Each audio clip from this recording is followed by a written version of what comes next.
Good evening, everybody. I think we've got most of our attendees in now, so we will start. So good evening, and thank you very much for joining us on this webinar today. We'll be presenting our proposal for the Bishampton Solar Farm. Sorry we can't meet up in person due to the current situation. We hope that we'll still get a good view of our proposals and allow us to answer all of your questions. So I'm Chloe, I'm one of the project developers here at Aura Power, and I'm joined by Chris, who is the UK Development Manager here at Aura, and then we're also joined by Rachel and Mike from Dillis, who are our planning consultants, and also Sophie, who is helping with community engagement. So Chris and I will present the plans, and then we'll have the question and answer session after. So just to explain to you exactly how this will work. So Chris and myself, like I just said, will take about 30 minutes presenting the plans and our proposal. And then we'll open up the virtual floor for any questions you have for us to answer. So you should see a quick Q&A function at the bottom of your screen, which you can use to type your questions. So you will all be on mute. So I'm really sorry about that. You can see us, but we can't see or hear you, which is slightly strange, but here we are. So if you could use that Q&A button to type your question, you can do so at any time during the session. And then obviously if we address that question a little bit further on the presentation, then we'll just say that at the end. But if we haven't, then obviously we will answer your questions at the end. So we are also recording this webinar, and then we'll make it available to watch again online.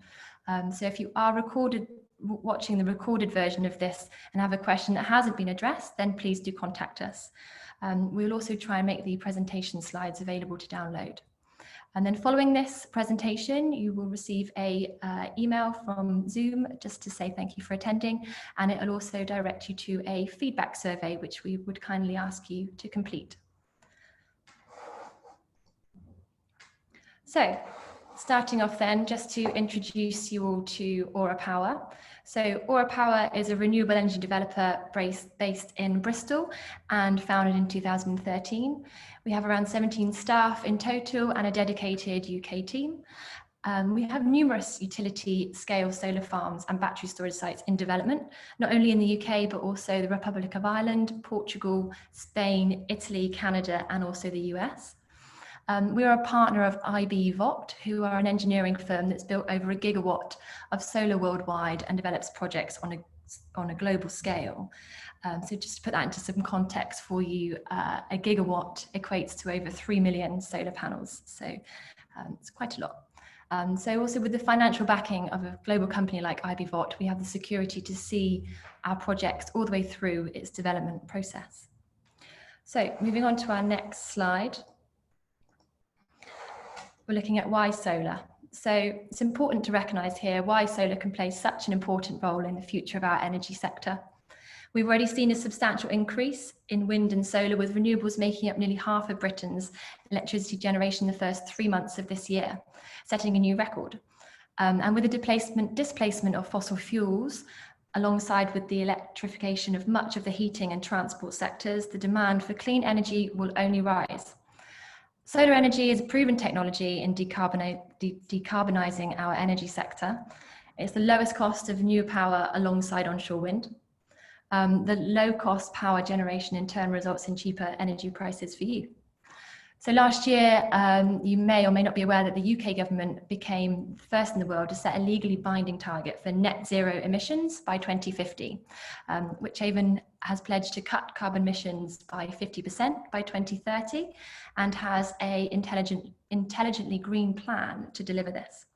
We hope that this solar farm will contribute to this district's vision of trebling the amount of renewable energy generation which it envisages. There's a clear imperative here to think global and act local, and Aura Power hopes that Bishampton Solar Farm can be part of this. The solar farm will generate enough electricity to power the equivalent of 11,650 homes and will save 14,300 tonnes of CO2 from entering our atmosphere every year. So moving on to this site. So site location then. As you can see from the map here, our proposed site is located 7 miles northeast of Pershore in Wychavon. It is just to the north of Broad Lane and to the east of Bishampton.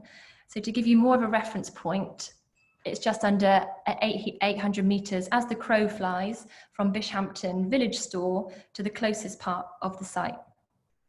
So I'm now going to hand over to Chris, who is going to talk to you about why we have selected this site. Thank you, Chloe. Okay, the slide is just loading. Thank you. Brilliant. Okay, so as Chloe has been mentioning, developing any kind of solar farm, battery farm, wind farm, you need to choose a suitable site, and we believe that our Bishampton Solar Farm is a good site, and I'll go on to explain why we believe that to be the case. But just to give you a bit of background on the land that we're proposing to install the solar farm upon, the land is owned by a local farming family with beef and arable aspects of their business. The landowners have been farming for many years, although have recently left the dairy industry for a number of reasons. And irrespective of whether this solar farm is built, unfortunately for them, their dairy component of their business will no longer be going forward. So, and going back to why this particular site, there are a number of factors that we must account for. The land, as you probably already know, must be relatively flat. Ideally, it won't be overlooked by numerous dwellings. And importantly, it can't be subject to any land designations. However, probably the most important factor in determining the suitability of the site is its proximity to the electricity grid infrastructure. And as you may well be aware, our Bishampton Solar Farm has a 66,000 volt pylon circuit that crosses in a north to south direction that goes over the land. And that has allowed us to apply for a grid connection, and we have received a firm grid offer from Western Power with zero curtailment. And that basically means that all of the electricity that our solar farm generates will be transmitted, or transported, I should say, into the distribution system. And you may or may not be aware that finding pockets of substantial grid capacity is really difficult. And the network within the UK, and I think it's a global issue, it's really difficult finding pockets of substantial grid capacity. And so we were very pleased that we were able to do so here. And as you probably can see from the green pin on the plan that straddles the orange line, our point of connection connects directly into an existing circuit. And so we have minimized any underground cable or overground cable that would need us to connect into the pylons. Another designation that we need to account for is agricultural land classification, and government guidelines are quite strict on this, and they basically stipulate that solar developments and a number of other developments can't occur on land that is classified as best and most versatile. And as such, we are required to find land that has lower grade soils. And I don't know if I'm happy to say this or not, but 100% of the proposed site is on 3B graded land, which is not best and most versatile land. So, that's another reason why we felt that this was a good location for the site. And just to sort of summarize on rather further our thinking on why this site in particular. So I mentioned the grid connection and a few points as to the suitability of the land. There are, of course, a number of other factors that we need to consider. And one of them is, as you probably know, about the levels of sunshine that we have in the UK. Sometimes it's in some parts of the UK, the levels of sunshine are substantially lower than other parts. And in Worcestershire, the sunshine levels are at a high enough level for us to make a solar farm commercially viable.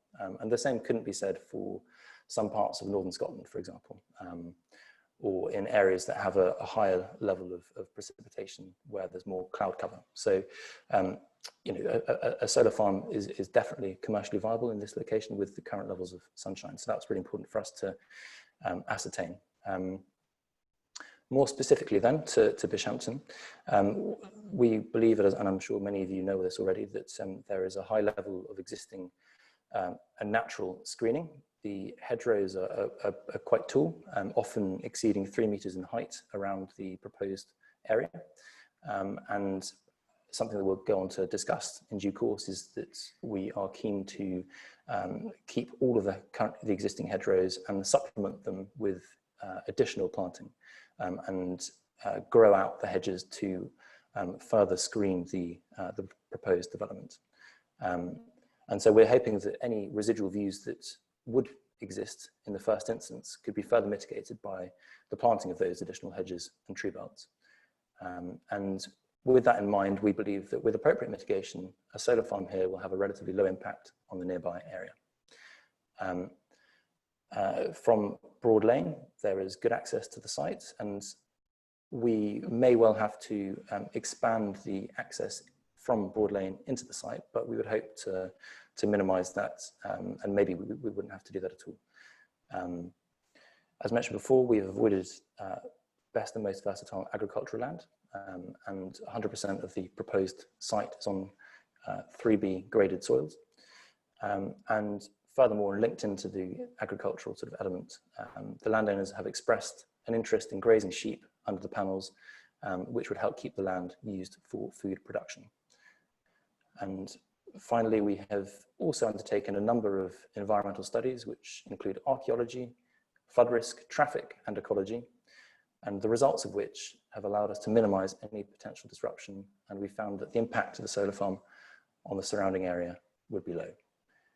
However, we recognize that there are a number of ecologically sensitive areas nearby, which we have avoided going near, as well as archaeological and priority habitat areas, which we are also avoiding. Next slide, please. Thank you. Okay, so this, maybe some of you know this already, but solar farms are relatively simple structures. They're quite large, but the component parts are relatively, there aren't that many of them. And obviously a big important part is PV panels, and they help convert solar energy into electrical energy. The PV panels will be mounted on posts that are quickly driven into the ground, and we're hoping that we won't have to use any concrete for the foundations of the solar farm, and we would do so only in areas that are archaeologically sensitive, to try and avoid any disturbance of any archaeologically sensitive items under the ground.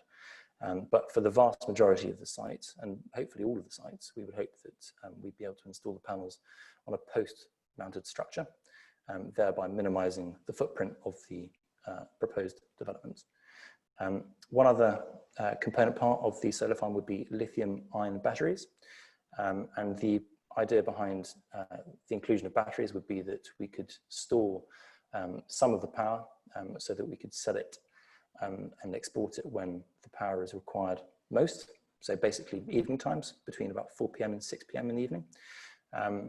And the site design as it currently stands would allow for up to 1 hour of energy storage to allow load shifting of the generation output.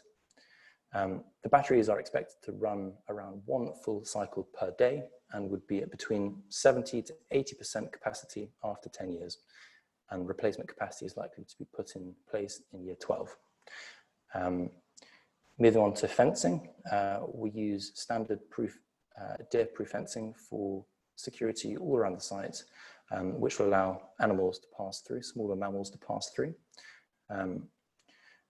Moving on to access tracks, some new site access tracks will be built.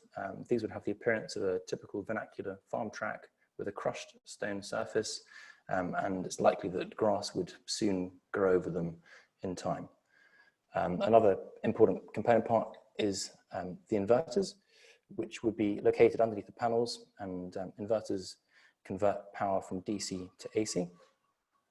Another important electrical component are transformers, which would be used to step the power up from the inverters to the grid to be then distributed at a high voltage around the country.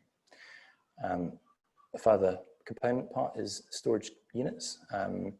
These basically would house spare parts, so not desperately exciting. And then moving on to the substation, this is where our connection into the grid network would be made. And as I mentioned earlier, we'd be making use of the existing pylon. So we wouldn't be needing to build more circuits that would cross the land. And a temporary construction compound would be used for the construction period, where it would basically be a laydown area where we put the component parts before shipping them over to the appropriate areas. And then finally, an underground cable run that would connect the panels to the transformers, which would then run to the substation. So moving on to the next slide, please. Okay, thank you. And so we mentioned earlier about the site selection process, and I hope you agree that we've been careful to try and create a sensible and sensitive design that is both commercially viable, but also reflects the sensitivities of the nearby surroundings. Our proposed design covers approximately 82 acres of land. And the image you've got there in front of you, there's a lot of blue there, which actually isn't proposed, and it's quite difficult to get a screenshot that shows the spacing in between the arrays, and all of this will become available in due course. But the proposed development wouldn't be a sea of blue in quite the same way that you're seeing there. But nevertheless, the footprint of the proposed development would be 82 acres of land. And the solar panels would be limited to 3 meters in height, and they would disturb about 5% of the ground surface directly. And because of this, the small sort of penetration that the panels would impact upon the ground, this would allow plenty of space for sheep to graze safely beneath them. The grass can still grow very well in the UK underneath panels, which you might find surprising, but there's a lot of pictures of sheep grazing quite happily under panels on the internet, so do take a look at that. In fact, sheep grazing underneath panels can offer the sheep protection from driving rain and from wind. So there are some benefits to the setup there. Moving on to the life cycle of the solar farm, this would be for 35 years. And once the operational period has ended, the solar farm will be decommissioned and the land returned back to its natural state. And that's really important to mention, that we know that we've got to pack everything up and return the land to how it was before we arrived. The site, as we mentioned earlier, is naturally well screened with plenty of existing hedgerow cover and tree belts surrounding the site. In addition to the solar panels and associated infrastructure, the proposal includes elements of ecological and landscape enhancement, such as tree planting, hedgerow enrichment, and wildflower areas. And we have a slide further along where we'll go into the benefits of this, but I will explain to you now where these are proposed to be. So as you can see from the plan there, we propose to add trees to the existing hedgerow to the northeast of the site and the inner eastern field. And there will also be some infill planting in the hedgerow to the north of the site. The existing hedgerow will be grown all around the site and maintained to 3 to 4 meters tall, which is taller or the same height as the proposed maximum height of the panels. So, you know, we're hoping that the panels will be well hidden. And furthermore, the hedge belt around the substation at the south of the site will be grown to 7 meters tall. There is 1 footpath that crosses through the center of the site and 3 that surround the perimeter.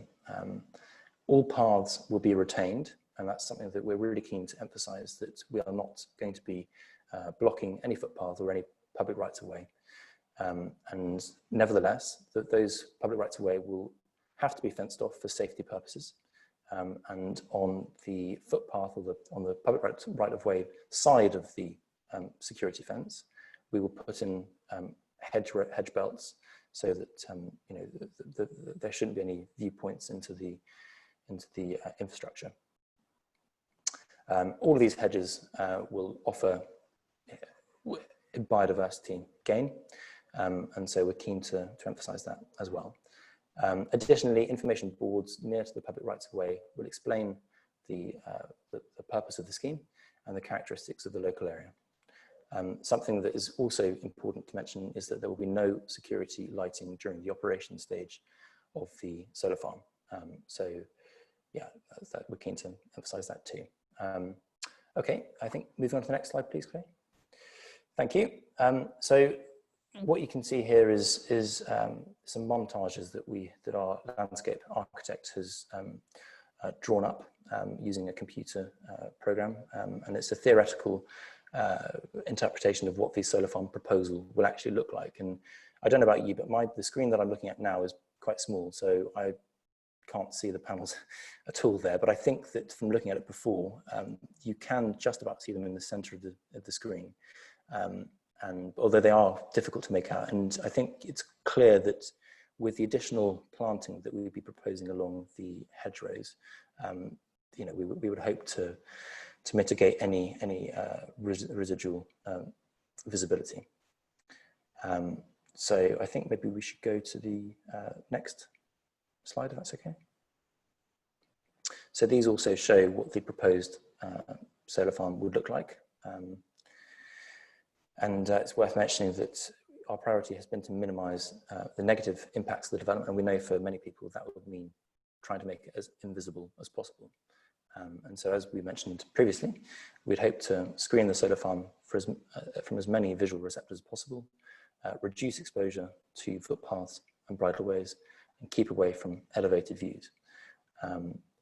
And I think you can just about see the panels from both of those viewpoints, but we would hope you'd agree that they are difficult to make out.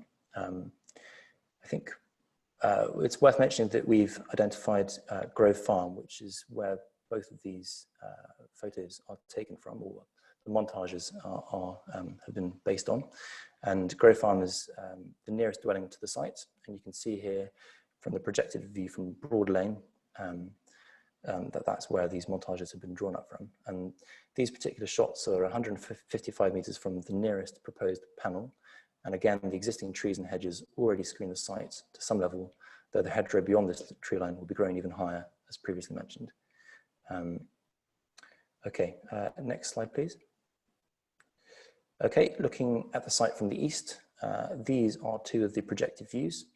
One is taken where the footpath meets the road 245 meters from the nearest proposed panel, and the other is a bit further away on the bridleway near Spitton Farm. And again, I think it's quite difficult to make out the panels on both of them. Okay, thank you. Okay, moving on to construction and access. The construction of the solar farm will take place over a 3-month period, which we would hope, should all other things go to plan, we would hope would commence in the spring or summer of 2021. So spring, summer next year. The route, as you can see from that plan in red, the route to the site will avoid Bishampton and Evesham, and access is expected via Evesham Road from the M5, Fladbury Cross and Hillfirs Road. Vehicles will then turn east onto Broad Lane and enter the site on the left-hand side. Whilst the existing access into the site is good, we will look to improve this for construction purposes, whilst keeping hedgerow losses to a minimum. Traffic management will be in place on the approach to the site from Hillfirs Road and into the site on Broad Lane. All roads will remain open and traffic will be managed accordingly by transport controllers ensuring public safety and the efficient delivery and movement of construction vehicles. At its peak construction, which will be in the 5th and 6th week, there will be at worst a further 4% typical local traffic levels over the construction period. HGV movements will only happen outside peak times, and residents living along the proposed access route will be contacted and notified of the construction program and given a number to call should they have any issues during this time. A full transport management plan will be submitted with the application. After construction, there will be minimal traffic going into the site. And that's something that is worth mentioning, that once the solar farm is built, there's very little that can go wrong, and that is one of the main benefits of PV farms and PV developments, is that once everything is in the ground, there are no moving parts, there's very little maintenance that we need to do, and so construction after that point should be absolutely minimal. Okay, next slide, please. Thanks, Chris. So now I'm just going to have a little chat to you about biodiversity and wildlife. So there are a number of studies, you may or may not be aware, that have shown that solar farms can significantly improve local biodiversity and can even help address the UK's biodiversity crisis by providing habitats and food for wildlife.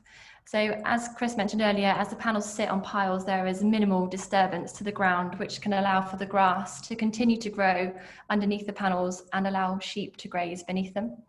The solar farm will be beneficial for wildlife, as there will be much less intervention on the land compared with when it was conventionally farmed, with less use of pesticides and fertilizers. So as the fields are left fallow for the duration the solar farm is in situ, the soil will be kept healthy. And after that, after the solar farm has reached the end of its life cycle, it can be removed and 97% recycled, and the land will be returned to its entirely natural state. So a solar farm is a bit like a wildlife reserve. The land is being taken out of intensive agricultural production and then left to return to nature. So we recognise that there are a number of surrounding areas, like Chris mentioned earlier, which are of local ecological importance, and we have specifically avoided these sites, as Chris mentioned previously. So there is a small pond just to the northeast of the site, which we have avoided, and we've also included a protective buffer, and we've also avoided the wetland to the northwest of the site as well.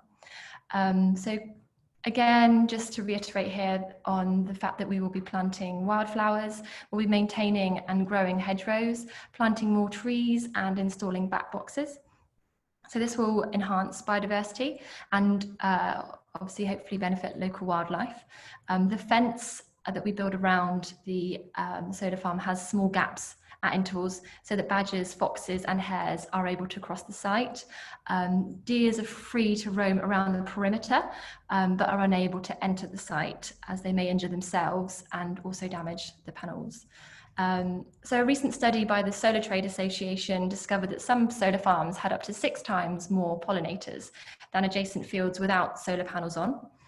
With this in mind, there is an opportunity here to install beehives. And if there's something that any of you are interested in helping us out with, then we'd really love to hear from you.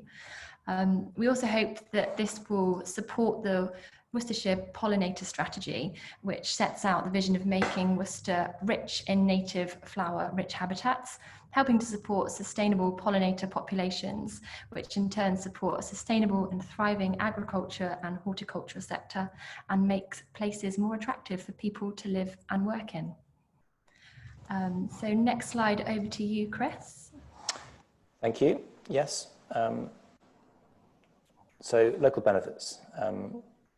We appreciate that proposing a solar farm nearby is you know, it may well have impacts on residents and who live nearby, and so to try and mitigate that, we have included, as Chloe and I was talking about, a number of biodiversity measures, and another benefit that we would like to mention is that the solar farm would contribute over £50,000 in business rates to Wychavon Council each and every year for the duration of the solar farm's operational life, which would be for 35 years. Furthermore, as I'm sure you can all imagine, jobs would be created during the construction of the project and within the local supply chain. There will be ancillary benefits arising from contractors from outside the area staying locally and using local services. In addition to the business rates that we'd be paying towards Wychavon Council every year, we would also like to propose a community benefit fund of £350 per megawatt, which we'd propose to be index linked for each and every year of the duration of the solar farm. And this would amount to £15,750 every year for 35 years, which would equate to just over £500,000 in total. for the lifetime of the project. We would propose that that community benefit fund is spent on local, social and environmental projects. However, just as Chloe mentioned earlier, a request for your input. We'd also really appreciate your input on what you think might be appropriate for these funds to be spent on. So please do send us your suggestions for how this money could be utilised. There is a question relating to this on our feedback survey, and yeah, we'd be grateful if you could complete that as well. Furthermore, we would hope to infuse the younger generation and educate them on the importance of renewable energy. And to do this, we would set aside £2,000 a year from the Community Benefit Fund of £15,750. And with that £2,000 we'd set aside, we'd like to spend that on educational sessions with local schools and site visits. So if you are, or if you know of a teacher from a local school who might be interested in engaging with us on this, then please do let us know, and your input will be very much appreciated. So I think on to the next slide, please, Chloe.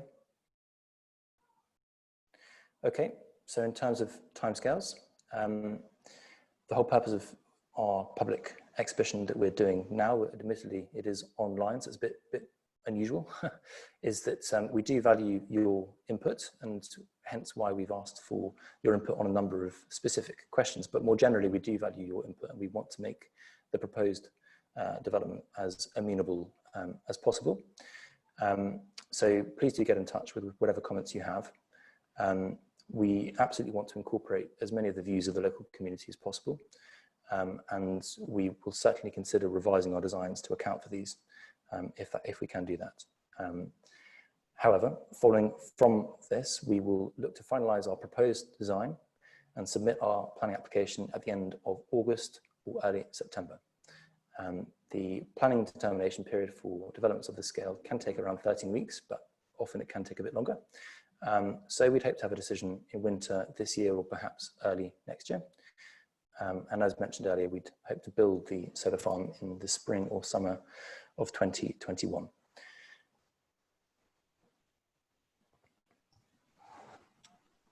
I think next slide. Okay, thank you very much, Chris. Okay, so we've reached the end of our presenting of the plans themselves. So we'll now answer any questions that you have. And if you haven't already done so, then please do type your question using the Q&A button at the bottom of your screen.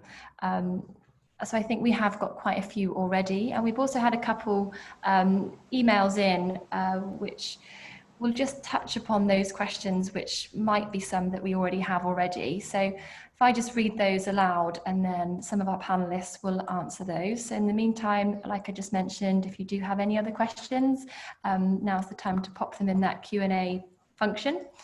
So one of the questions, quite a common theme that we've already had asked, is why don't we build on the airport instead? So Chris, are you able to let us know the answer to that one? Yes, sure. So it all comes down to grid capacity. And as I mentioned earlier, and hopefully I wasn't boring you all with details of grid connections and grid capacity. We in the UK live in a very densely populated island, and where the infrastructure is largely saturated. And unfortunately, we can't put big generators, which is what this solar farm would amount to, anywhere we fancy. We have to go where there is grid capacity. And so we secured a grid connection on the overhead line on the proposed site. And that capacity does not, we basically have to build a solar farm where the grid capacity is located. So yeah, that's the reason why we weren't able to put it on the airfield.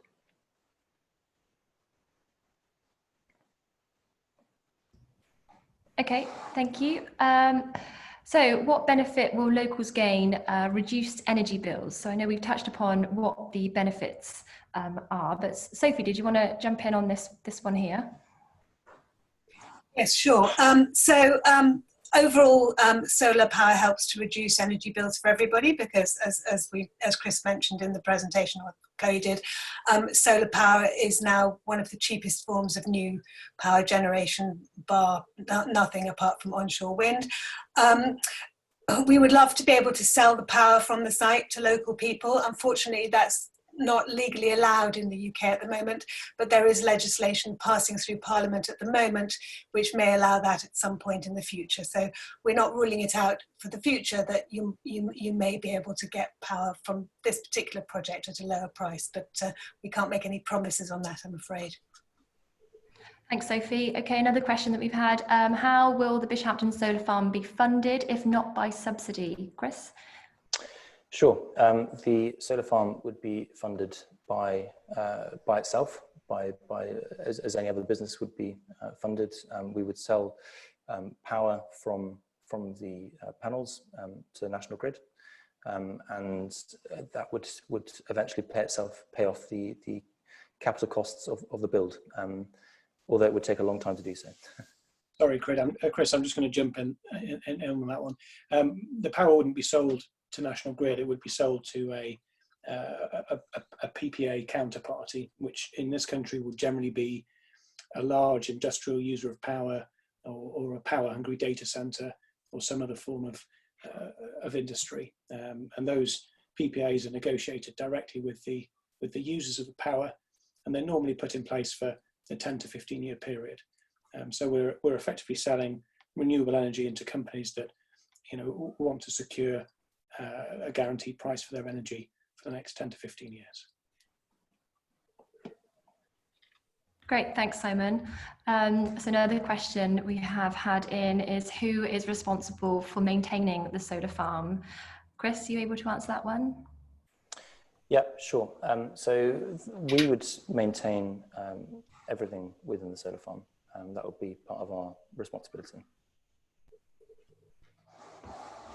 Okay. So is a solar farm being built on land that will be rented from another landowner? And if so, who is responsible for paying the rent? Or has Aura Power bought outright the land for the solar farm? So Chris, are you able to touch upon that one a little bit? Yeah, sorry. And I've just read a question actually that I need to speak a bit louder. So sorry if no one's heard me. I'm obviously not going to go into the commercials of the agreement that we have with the current landowner, but we haven't bought the land, and it is a rental agreement that we have agreed with them. So hopefully that answers that. Okay, great. So that completes the questions that we've had in previously, and I can see that we have had quite a few questions typed in during this session. So if our panelists, so Chris, Sophie, Rachel, Mike, Simon, if you're happy just to answer the questions that you can see there, please dive in. Yeah, sure. Okay. I've got a question here. What will be the lifespan of the solar panels? Is there a plan for them at their end of their life? I think we touched upon that in the presentation, but yes, the solar panels, as I was saying earlier, because there are no moving parts, they don't degrade at all. I think we are looking at degradation levels of about 0.2%. That's 0.2% per year. And in actual fact, it's quite likely that degradation is even less than that. And so the panels will be rated for a 35-year period of time, but in all likelihood, they probably will be able to keep on going for considerably longer than that. And I think, as Chloe mentioned earlier, pretty much all of the solar farm would be recycled at the end of its operational life. I think 97% was the figure that Chloe quoted. So yeah, the overwhelming majority would be recycled.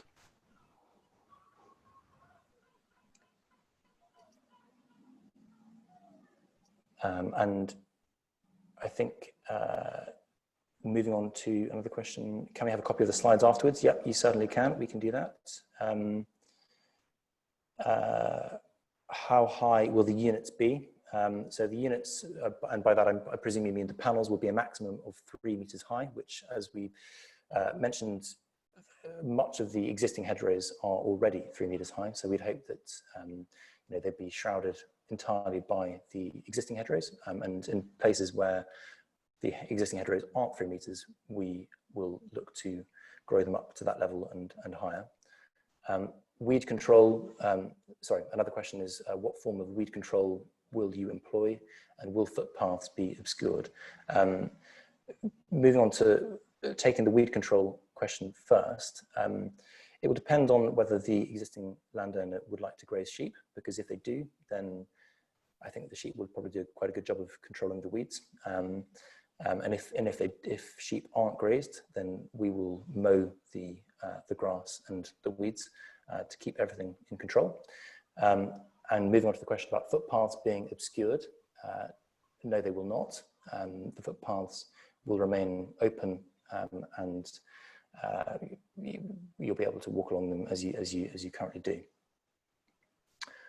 I've got a question, which farm is this, Grove or Lower Barn? I'm not quite sure which, maybe that was in relation to a montage. So I think perhaps maybe you could clarify that a little bit, or perhaps you can submit a question via email later on. But the land that we are proposing the solar farm on is neither Grove Farm or Lower Barn. Another question, please explain what you mean by pockets of grid capacity. So hopefully we don't want to bore anyone with too much grid jargon, but plugging in a generator such as this requires a lot of infrastructure that you either have to build or you need to find pockets of grid capacity that can accommodate it. And basically, if you put in too much generation into a circuit that is at capacity, then you'll end up burning out the wires, or you'll end up overloading the transformers at either end of the circuit, and you'd end up doing a huge amount of damage to the network, which would be very, very expensive to rectify. So our development process is almost entirely guided by where these grid capacity pockets are located. So hopefully that helps to clarify things.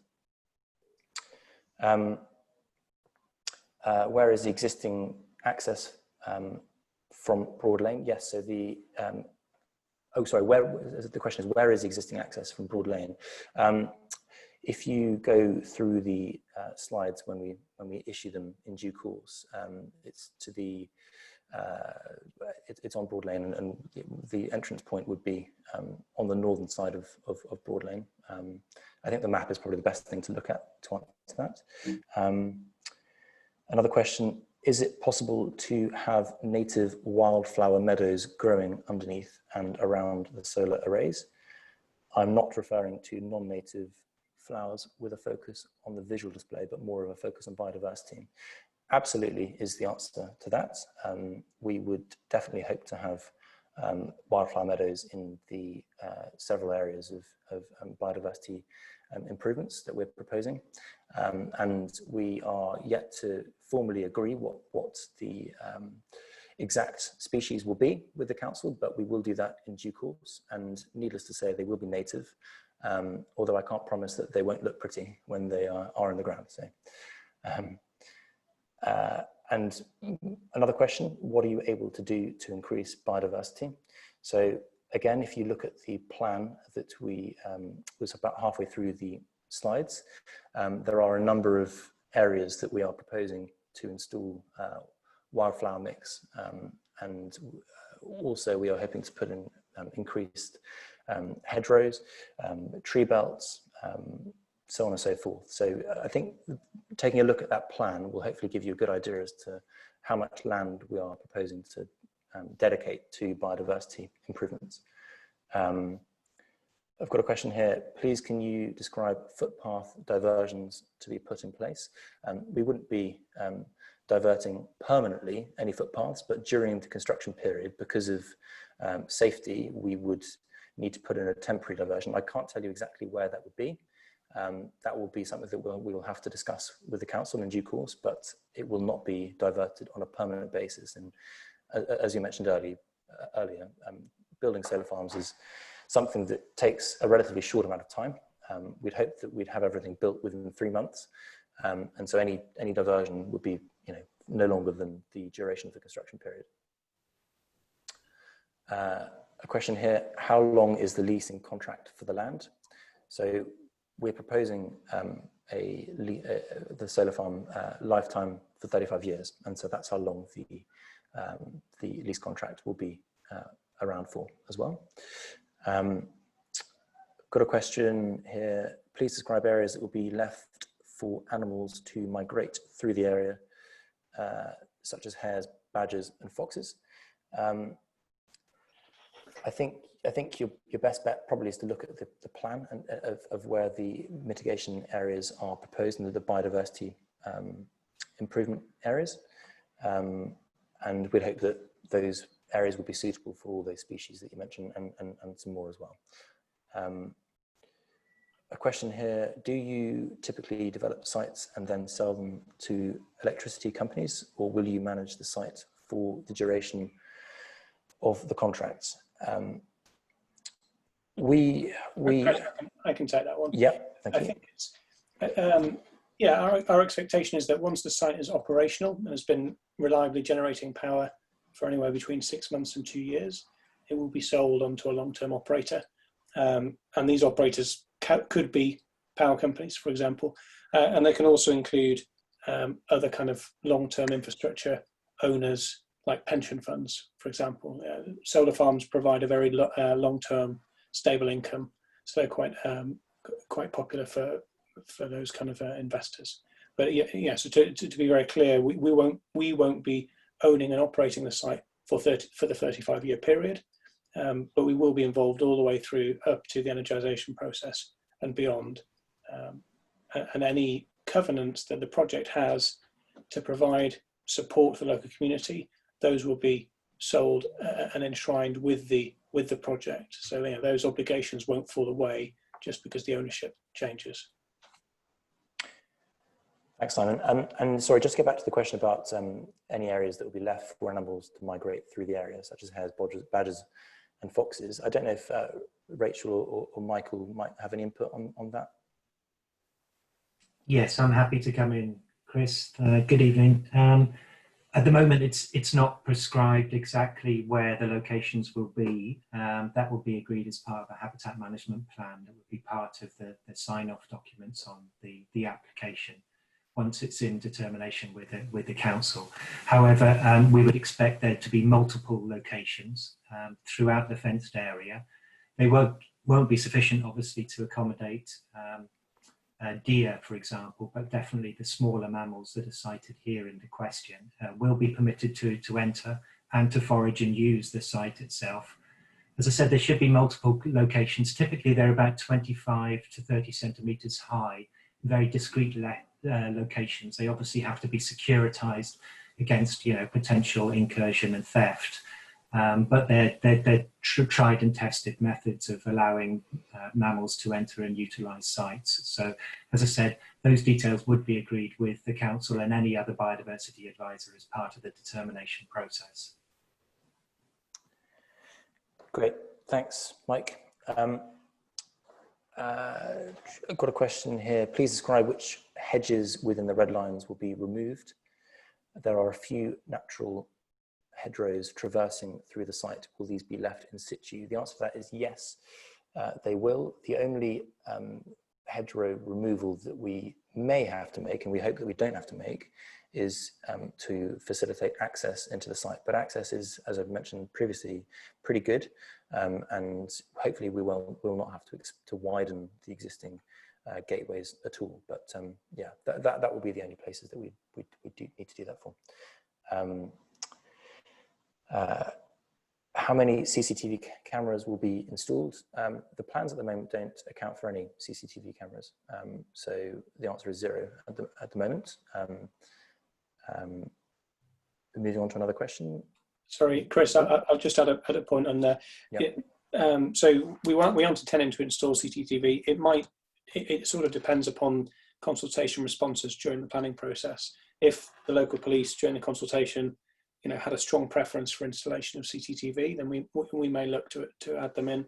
But any cameras we would install would be within the perimeter of the facility, pointing towards the centre of the facility, not outwards, and would be motion activated. So that we would try our best to minimise any potential privacy impacts, by ensuring that cameras are not pointing out of the site. But as we say, unless we are told we need to have them by one of the consultees, we're not planning to have any installed here. Thanks, Simon. Another question, will there be a share offering beneficial to the local community? We've spoken about a community benefit scheme that we would be happy to give to the community on an annual basis. But at the moment, there aren't plans to offer shares in the project to the community. I don't know if, Simon, you want to add any comments on that as well? No, that's right, Chris. I mean, a project of this size, the difficulty we have is getting the bank to, the project finance from the banks in a timely fashion, and direct share ownership to minority shareholders can slow that process up considerably. There are a number of other ways of offering community involvement in the project through things like solar bonds, and we are actually speaking to a couple of providers of solar bonds to look to do a bond issuance, but that's sort of unrelated really to the planning application. It's more sort of separate commercial discussion that we're having. Okay. Next question. The existing footpath across the site is currently through open field. You are proposing this will now run between a 3 to 4 metre hedgerow. How long do you estimate that hedgerow will grow to this height? I'm not a... to pass it over to Michael, right? Yeah, exactly, yeah.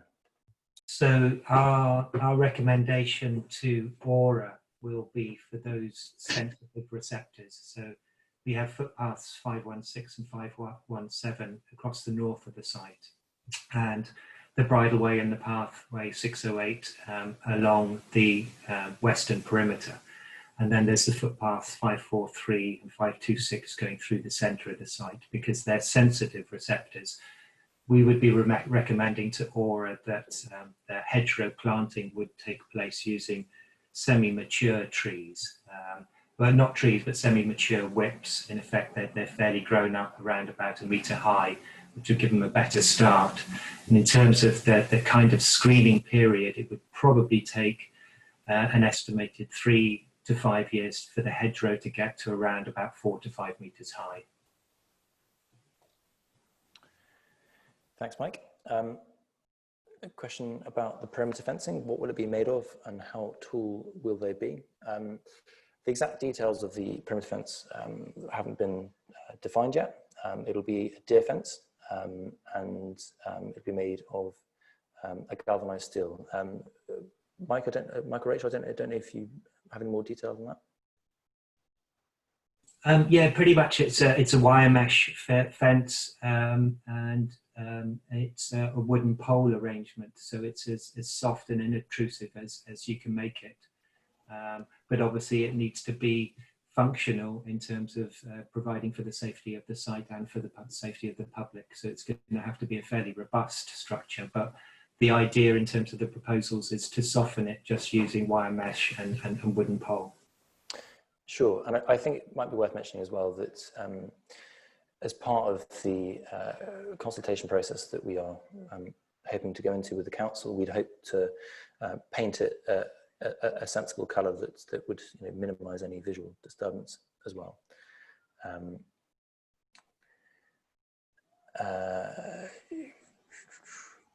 I've got a question about glare from panels. So what about glare from the panels? So would you like me to answer that, Chris? Yes, please do. There is very little glare from a solar array because they're designed to absorb the light, not to reflect it. And there have been studies done that show they give off about as much reflection as a field of grass. But nevertheless, there will be some studies done, and maybe Mike wants to say a bit more about that, about any specific impacts from particular places that might be affected at certain times of the day. Yeah, sure. So glint and glare study has been undertaken by a fairly good consultant in that field called Pager Power. They haven't found any issues on the basis that largely the site itself is southward facing, so any glint and glare effects would occur to the south, and that would include Broad Lane, for example, and any receptors in that direction. But there aren't that many receptors directly due south of the scheme itself, which mitigates the effects.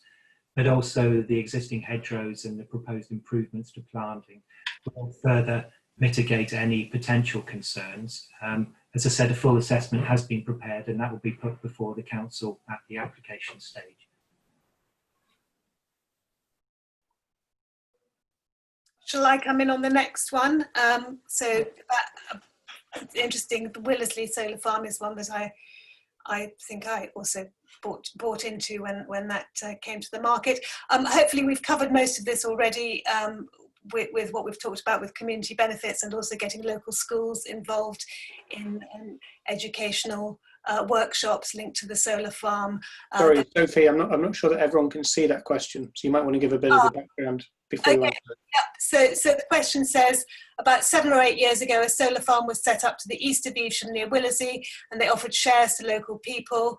They had open days as the farm was constructed, invited local school children to sow wildflower seeds and start a vegetable patch, and installed beehives and nesting posts for birds, which made it a much more community-based initiative.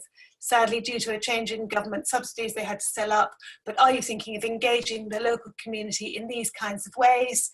And the short answer is yes.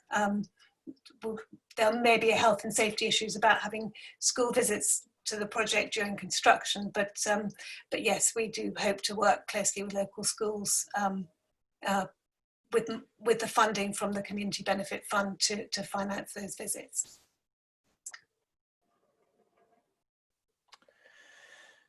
Okay.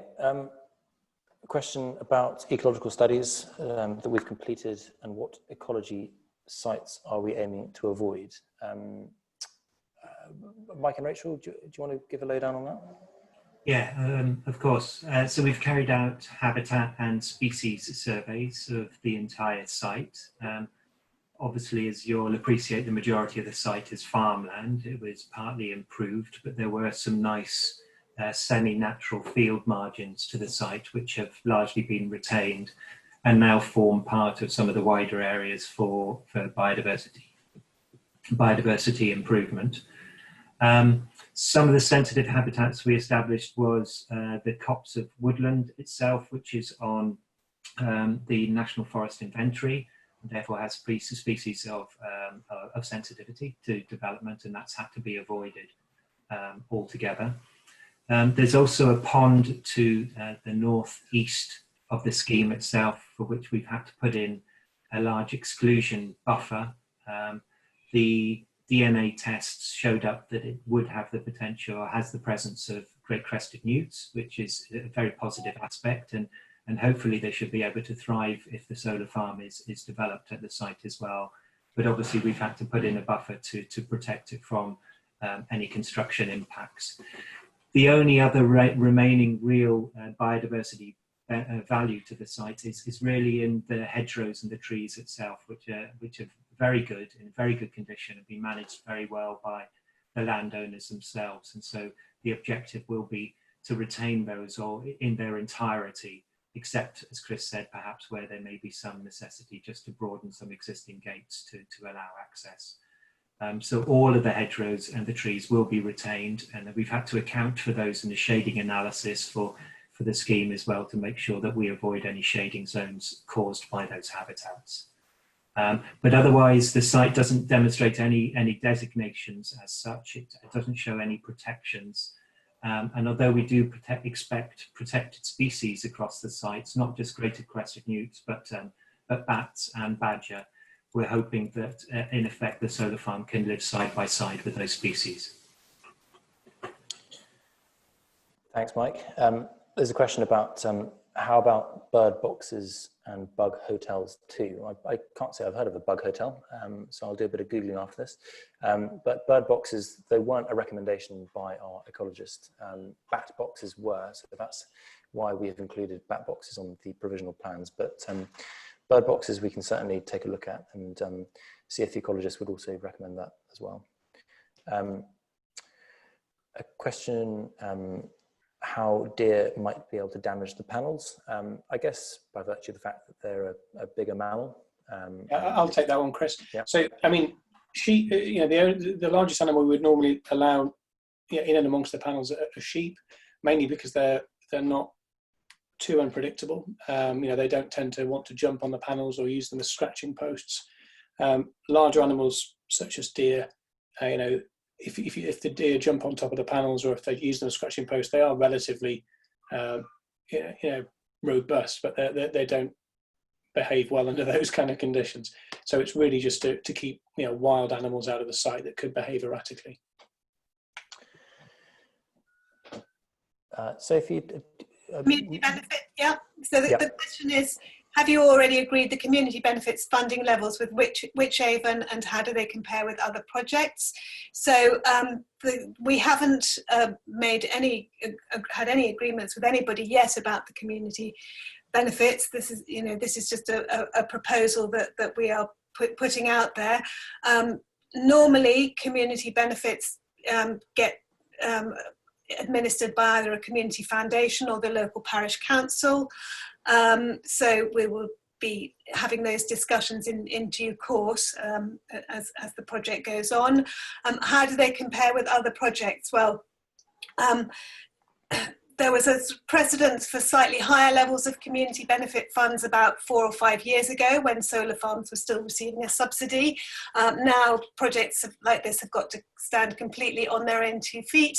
I think there are still there isn't yet an industry standard for what a community benefit fund should offer from a solar farm, but my feeling from the research that I've done is this is a reasonably generous offer. But we'll continue to monitor what the rest of the market is doing, but I haven't seen any other solar farms offering community benefit funds at this level recently. Thank you, Sophie. Another question, can you include a wetland? I presume that is in reference to our biodiversity improvement plan. Mike, can we? I think it's a really interesting question, and it would be nice if Charles could perhaps elaborate on what his thoughts are. I mean, they're not mutually exclusive, but obviously it would be difficult to introduce a wetland area into a scheme which has solar farm infrastructure, including electrical connections. Yeah. I would say to Charles, though, that the Whitson Brook to the north of the site obviously is a very sensitive habitat with aquatic species and plants associated with it. It's also an area that's vulnerable to flood risk on fairly rare occasions, and we're having to undertake a flood risk assessment which takes account of potential flooding to the north of the site on those sites, on that side of the scheme. And as a result, we're going to have to adjust some of the infrastructure and put it at higher heights towards the north of the site in order to avoid those flood risk events itself. I'm not too sure. It would be really interesting to entertain Charles's ideas and see whether something could be incorporated to the north of the site, because that would be the obvious area for the wetland. So maybe we can take that discussion with Charles offline. Thanks, Mike. I've got a nice comment here. About how members might be able to encourage more of these projects across the region. I don't know. We'll go away and do some thinking and get back to you. But thank you for your comment, Peter. That's very nice. What is Chris? There's a question here. What was the predicted annual output of Bishampton Solar Array expressed in gigawatt hours? It's a 30 megawatt solar farm, and each megawatt will generate around 1,000 megawatt hours per year. So the total output is about 30 gigawatt hours per year. Thank you. Next question, can we confirm that there will be no light pollution and no noise pollution when a solar farm is operating? I'll take that one as well, actually, Chris. So I think you've already mentioned light pollution. Yeah, there will be no artificial lighting on site during operation. On the noise side, and I think there's another question on this further down, there are components on site that generate a level of noise. These are in particular the inverters, which convert the energy from alternating current to, from direct current to alternating current, and also the transformers which step up the power. If you walked past an on-street transformer building owned by the DNO, if you're close to those buildings, you will hear that sort of stereotypical electric hum coming from that equipment, and that's really the extent of the noise emissions from a solar park. There are no moving components. Those electrical hums are distributed across the site, and they drop off very, very quickly with distance. There will be a noise study conducted as part of the application, and the effects are expected to be well below the background noise levels at any nearby receptors. So there should be no noticeable noise impact. But to say that there is no noise made on the site would not be accurate. There is, it just drops off very, very quickly. Just to add to that, Simon, of course, as well, that noise levels will predominate during daytime, during generation. At night time, obviously, the solar farm won't be generating. There may be some battery activity in terms of release into the grid, but that would just be a single set of batteries itself and not the solar farm as a whole. So there can be some assurance that obviously there won't be any audibility to the scheme in the nighttime period. Thanks, Mike. I've got a specific comment about another solar farm, I presume, at Rotherham Farm, having to upgrade grid capacity. So we could do that too. I presume you mean that when finding suitable land, we could upgrade the grid capacity so that we could look at widen our search areas. And to an extent that is true.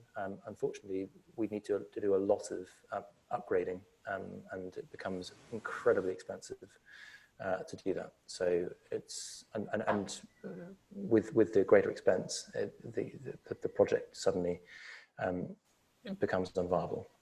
So yeah. Moving on to another question. Are there any health risks, e.g. radiation? Can a pacemaker be affected when walking the footpaths? The simple answer is no. I don't know if anyone else wants to add any comments on that. No.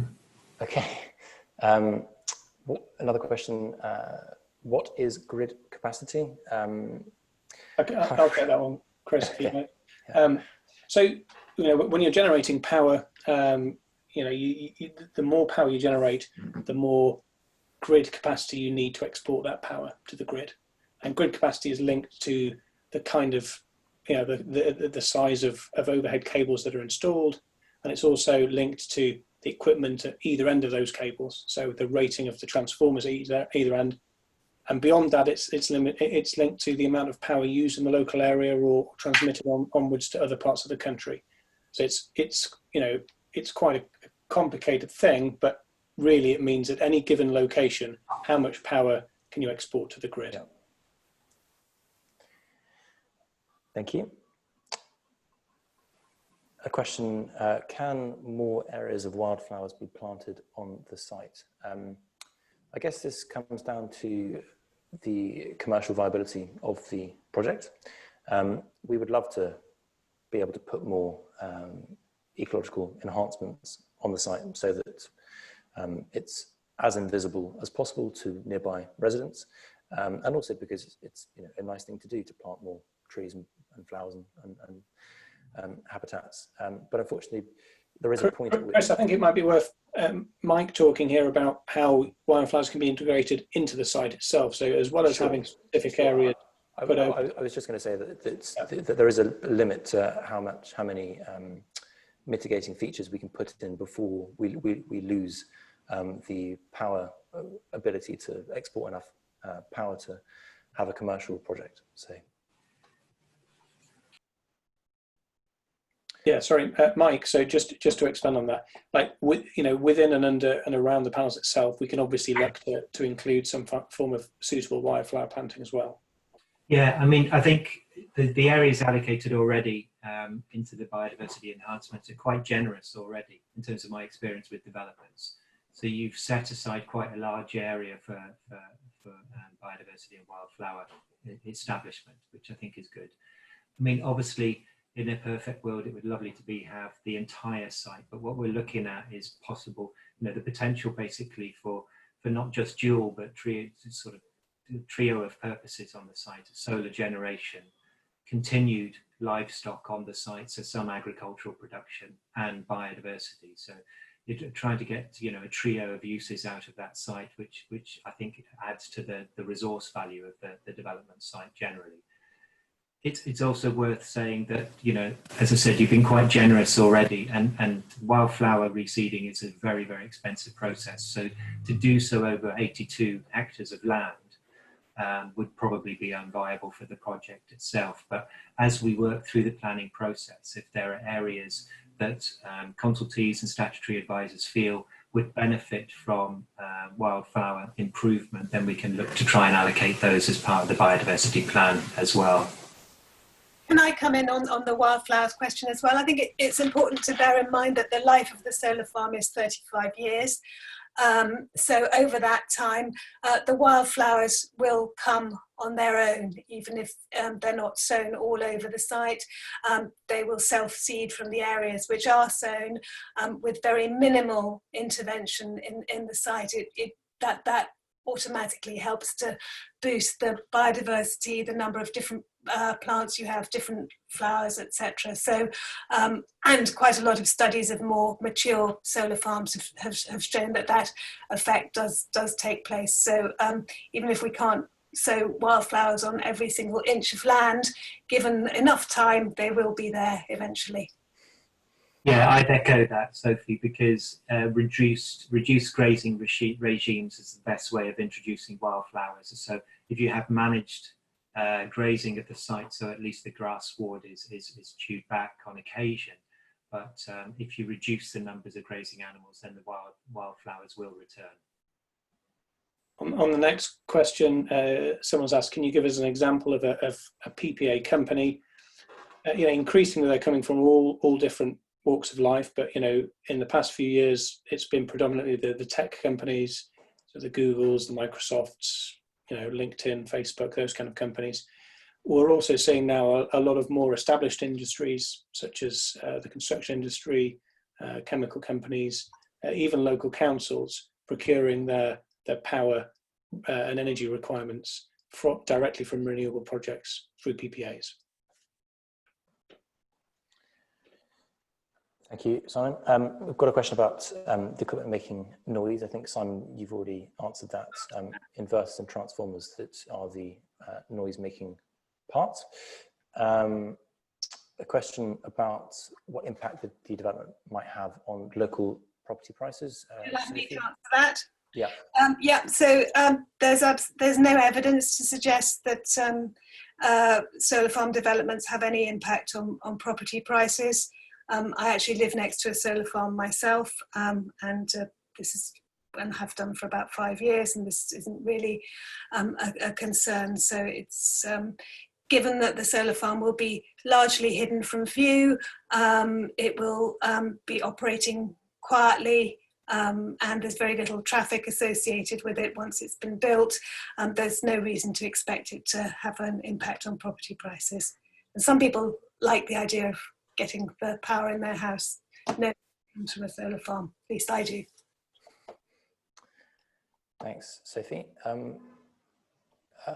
Question on, is there any possibility that the farm could get further extended in the future from the planned perimeter you have presented? And I don't want to bring up the grid capacity point again, but that basically is the answer.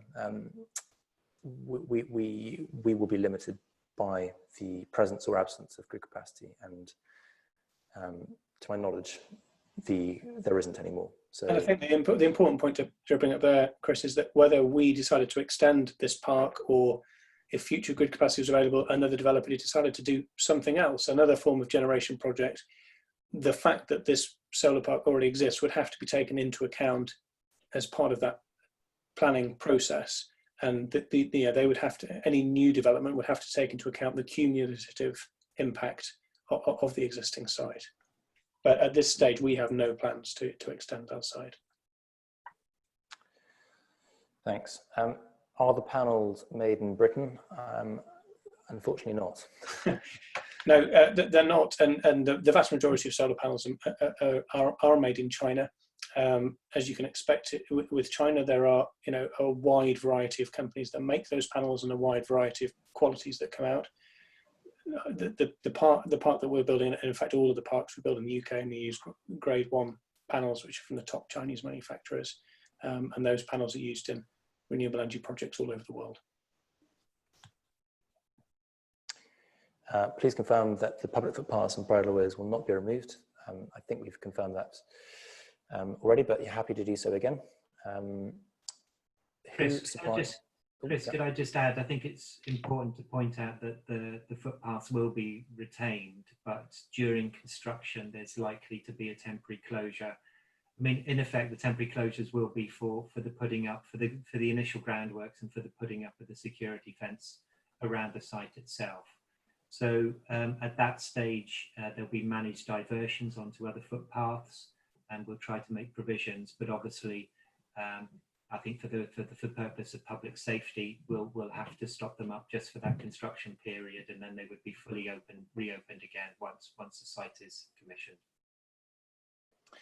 The next question there on who would supply the batteries. I mean, we'll be running a tender process for the battery supply. Tesla is a company that's been mentioned by the questioner.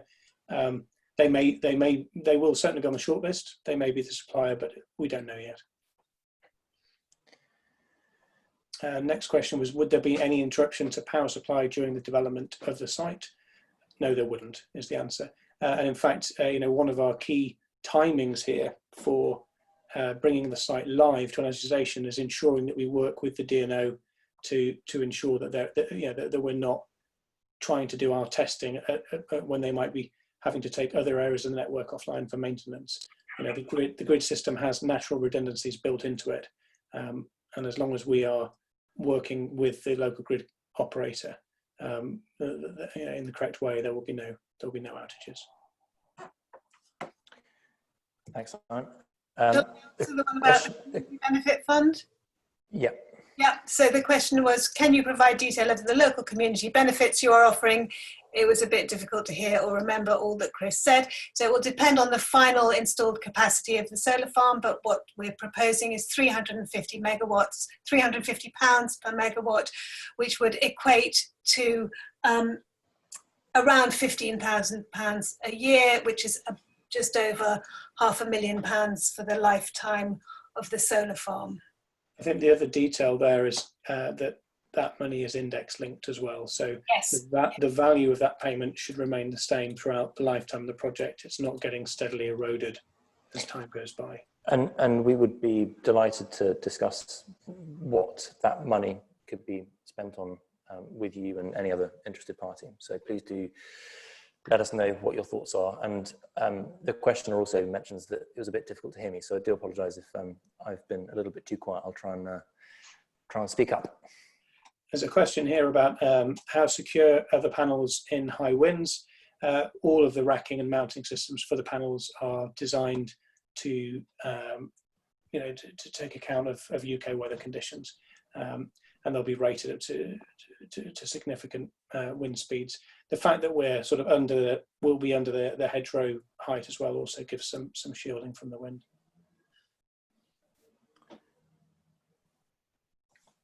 The next question we have is in regards to the paths.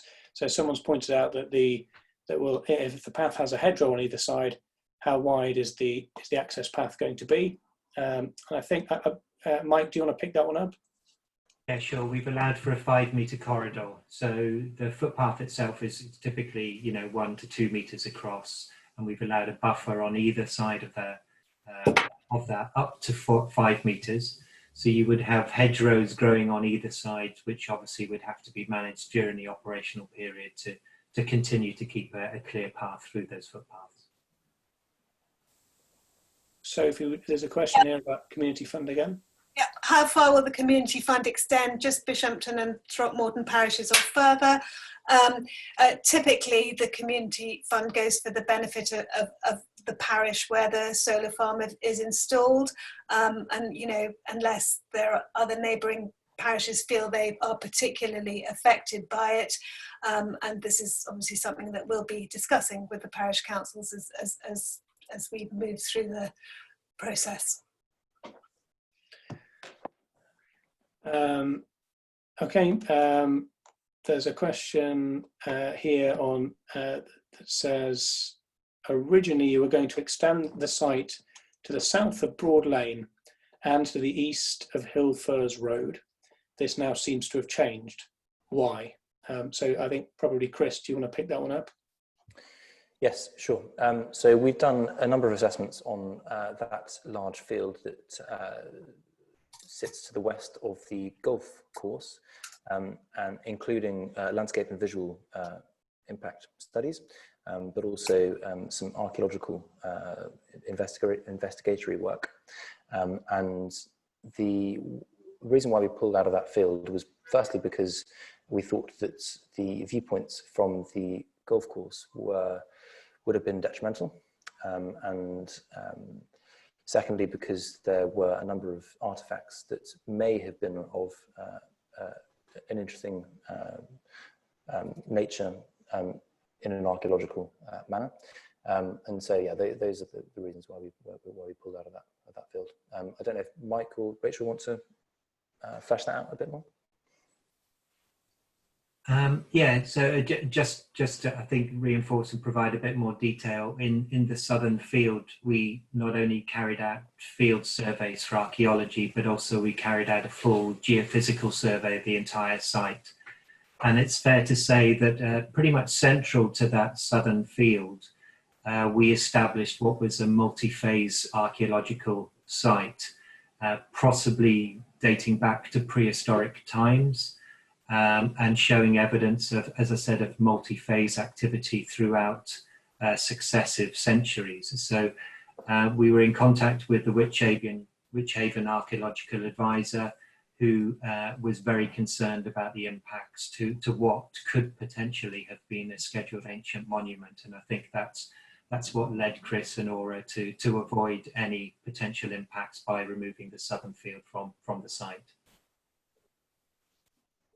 We've had one of the questioners has kindly sent through their email to pick up one of the comments about creating a wetland. So we'll take note of that. Thank you. There's another question here. Do you anticipate changing the land levels at all? I think that on the vast majority of the site there will be absolutely no change at all to existing land levels. Some of the structures that we're building do require a concrete foundation, and there will be some excavation at those locations. So that those structures would be, for example, the on-site substation where we're going to connect to the grid, and the areas where we're installing transformers which require a more robust foundation. But other than that, the vast majority of the site will see no earthworks at all.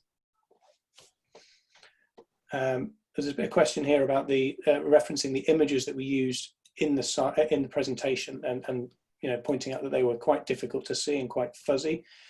We absolutely agree with you. The final images that will be made available as part of the application are in much higher detail, and will be. I think each file is in excess of 20 megabytes. They will give a lot more definition, and should give a much clearer picture of what the impacts might be from those viewpoints.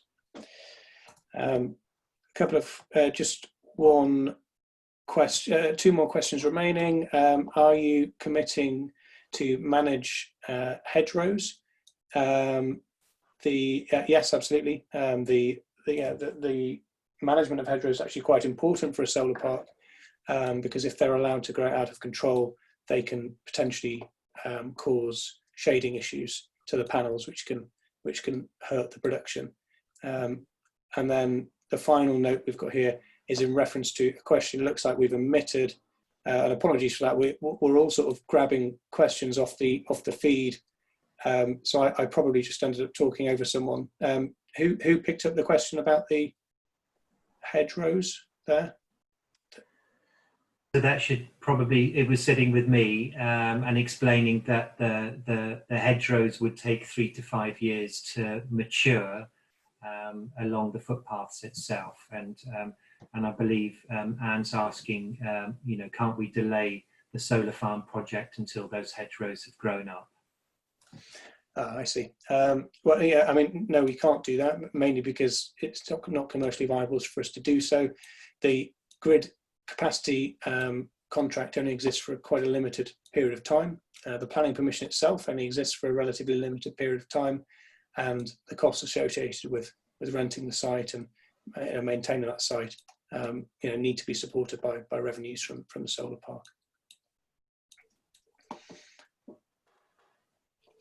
And there's a final question come in here in regard to will the viewpoints include views from the adjacent footpaths as part of the final submission? Mike, I think you might be best placed to talk about the selection of viewpoints. Yeah, the selection of viewpoints has been undertaken by Viento Environmental in consultation through the pre-application consultation with Wychavon Council. And what they do is a sensitivity analysis of the site to establish which are the most sensitive of those receptors. And then we put those forward to the council as part of the evidence. But the photomontages really are just part of the supporting evidence. The main important element is the written landscape and visual assessment, which accounts for all the receptors. The photomontages are only supposed to be representative of sets of receptors, like nearby properties or the footpaths itself. However, if you have strong representations, I would say, for aura to provide representations from critical areas that you may feel we've overlooked, then obviously we can take those under consideration.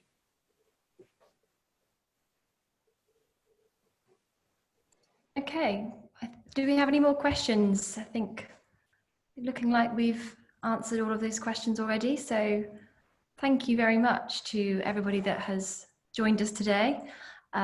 We hope we have addressed all of your questions comprehensively and also alleviated any concerns that you might have. If you would like to speak to us further, then please do not hesitate to get in touch. My contact details are here on the screen. You can also contact us via our website. If you want to email us or just give us a call, then please do. We'll have a short feedback survey that you will receive shortly after this consultation, and we'd be really grateful if you could complete that. It would really help us with our planning and also with this consultation phase, because obviously your voice is very important and we really do want to hear that. So I think, unless there's anything else from any of our other panelists, we'll say goodbye and thank you very much. Yes, thank you very much. Thank you.